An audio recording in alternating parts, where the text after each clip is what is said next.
The largest source of inefficiency in some homes is the leaky duct system. In the Fauner's house, they have a sheet metal, hybrid, and flex duct system that was assembled relatively poorly and then retrofit at some point about 10-15 years ago. As a result, you've got all this original sheet metal ductwork attached to a relatively new flex duct. A duct leakage test of this house showed that she had 355 CFM, cubic feet of air per minute, leaking out of her duct system. That's 355 cubic feet of air per minute of conditioned air blowing into the attic space. That's over 35 or so, 38% rather, for this home of her conditioned air escaping outside all the time. It's been happening for the last 10 years.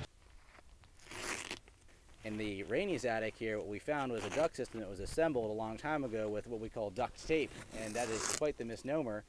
Because duct tape, when it's in an area that's changing or fluctuating temperature and humidity, will fail very quickly, sometimes as fast as 2 or 3 months. All the Rainey's duct connections have been taped together with this 30-year-old duct tape. What we did was, at minimum, seal up all the leakage areas with mastic and foil tape. So we rebuilt a handful of these duct connections and smeared mastic around both edges so that the duct leakage is at least contained within the outer membrane here. If you've got a wide open attic space, you can get to these different duct connections, and that makes total sense. However, sometimes the attics are inaccessible, or they're tight, or you've got a lot of your duct system that's buried below insulation or in between partition walls or interior walls, so you can't get to all those connections. And in that case, you want to use AeroSeal.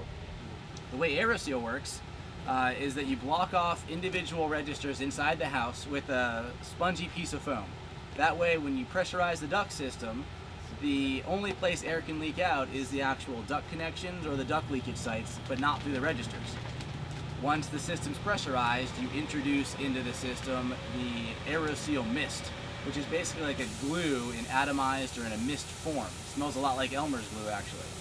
What that does, though, is that it forces that glue or that latex glue through these narrow little cracks, which it then binds to and heals over all those duct connections.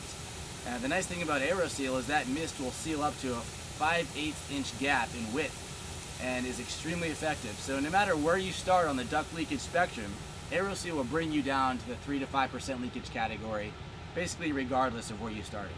So it's an extremely effective, extremely safe and inert solution to duct leakage.